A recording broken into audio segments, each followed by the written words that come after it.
Beginilah cuplikan pertempuran di wilayah Lizivka. Pasukan Rusia dengan bantuan drone peledak mengklaim sukses melumpuhkan tentara Ukraina di dalam paritnya.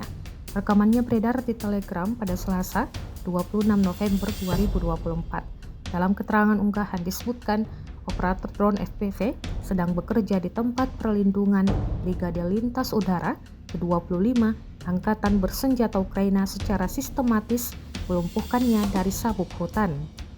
Setelah beberapa kali kedatangan drone, Angkatan Bersenjata menyadari bahwa mereka tidak punya pilihan lain, mati atau lari. Tanpa menunggu kedatangan drone yang fatal, para tentara Ukraina meninggalkan rekannya dan buru-buru melarikan diri.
Download Tribun X sekarang, menghadirkan lokal menjadi Indonesia.